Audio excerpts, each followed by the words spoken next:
Hey, so today I'm installing my Xprite Focus Series accent lights that are going to go here in the bed of my truck.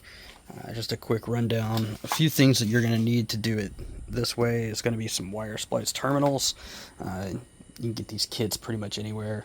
I'm going to be crimping those on with some wire crimpers. I'm going to use a screwdriver in order to remove my taillight. And as I go through and I run the wire, I just have some 1/4 inch tubing here that I'm going to use some zip ties and zip tie those underneath the truck.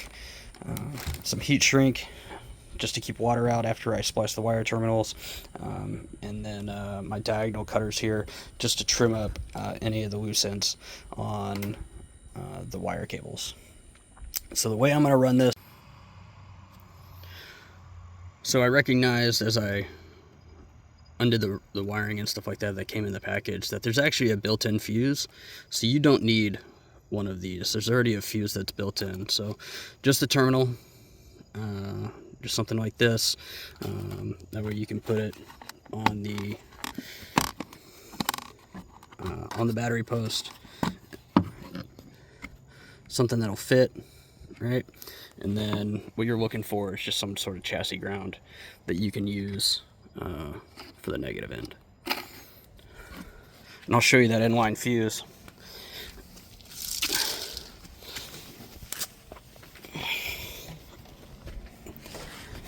So before I get to the fuse, as I'm running it, I'm going to run the wire just in these little steps right in here.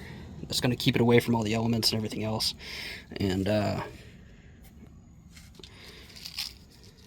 with this chafe wrapping, it'll keep it from vibrating and damaging any of the wiring.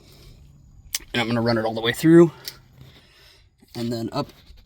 I'm going to keep it out of the wheel well. If you can see it here, I ran it behind this paneling that they had, and then from there it runs up into my engine. So I know you can't see it, but that is straight up next to the battery up in there. And then for the inline fuse I promised you, it's this little guy right here. So if you unscrew this cap, there's a bus fuse that's in there, just a cylinder fuse. So after several attempts to try to get this up to my truck battery, I ran it through the forward portion of my truck. I removed the plastic lining here in order to feed the wire down. So I've got it to the split cable. It runs down underneath, and my goal was going to be to zip tie this all along, but as you can see, that's as close as I can get it. So I still need another 5 feet. So I either find somewhere else to run this cable, or I have to go buy some cable. So the downside is this wire actually wasn't long enough. So as you can see here, even when I stretch it all the way out, I've got it run through the forward part of my truck here. So it only reaches this far. So I had to go buy some more wiring. I'd probably say if I had another 6-8 feet, that would be good. A lot of the other products I'm seeing have about 21 feet of total wiring, and that'll get it from the battery to the back of the truck bed. So my recommendation for this is just to get more wiring, but my fuse is going to be up underneath my truck under the bottom, which is not where I want it to be. And like I said, I only got 1/4 inch flex hose, so the fuse doesn't exactly fit in there. So what I'm going to do is I've got some black chafe wrap. I'm going to coat it with that, use a couple zip ties to make sure it stays on, and then I'm going to run all of this wire, and I'll be splicing these 2 wires. Used to call them environmental splices.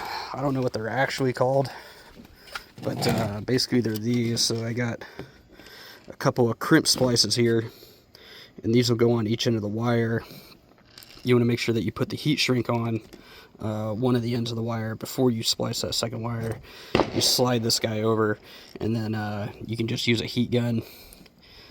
I've used the lighter before. I wouldn't recommend it. If you're going to do that, you want to keep the lighter, away, because it'll burn rather than just melt this heat shrink right here. You can use other types of heat shrink as well. So something like these multicolored packs you can buy. They come in all different sizes. So just something like this, it'll keep it protected from the elements. So here I have the lights installed, mounted, all the wires ran. Some of the issues that I'm having is the adhesive on these mounts really aren't that strong, especially when you're going against, a rough surface like this. I don't have a smooth surface. I've got a rhino-line truck bed. So one of the things I'm looking at doing is, if these don't stay, I'm going to replace these with a new one. I've already cleaned it. Used the isopropyl alcohol in order to clean the surface, dried it, and put an adherent on it. But if it doesn't stay, some type of strong adhesive glue or something like that might be necessary for what I got going on. I tried drilling into this, and the small screws that were provided that fit in these tiny holes, the screws really don't penetrate very well into the lining, so the screws themselves don't really work. So what I've done underneath, it's because I really despise wires, I tried to hide these as much as possible, but I have these little cable tie brackets as well. And what these do is you put a 3M tape on it, and then you can run a zip tie through it. So this will stick to the underside. If you can really see it, there you go. And that way it gets rid of all that cable slack that's up there. Here we have the finished product. I like my switch over back here by the tailgate, just so that way I can take a look at it. I do have a tonneau cover, so all of this will be enclosed. So minimal wiring is exposed, especially all around the sides. There's not a whole lot I can do in order to get rid of the wiring up at the front of the bed. They had these plastic covers when I bought my truck, and so all I did was take a 1/4 inch drill bit and just drill a hole right through that center one, and I ran the wires through there. So the Y splitter is right behind there. It comes over here. Everything's hidden below this piece. There's nothing that goes in here, so all my extra wiring and stuff is stuffed in here. It's all ran down behind the fuel tank underneath the truck. I'll show you that. So here's that 1/4 inch cable.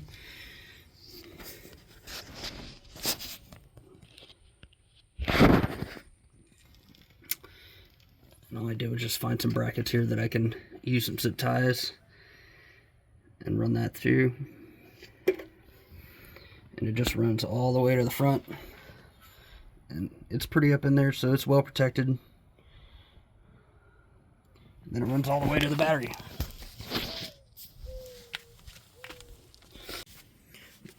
So recommendation before installing these, lay it out, measure it out, figure it out where you want to put it and how you want it to run, and make sure you can do that. You're probably going to have to buy some automotive wire. If you bought the same package I did, you'll need some zip ties,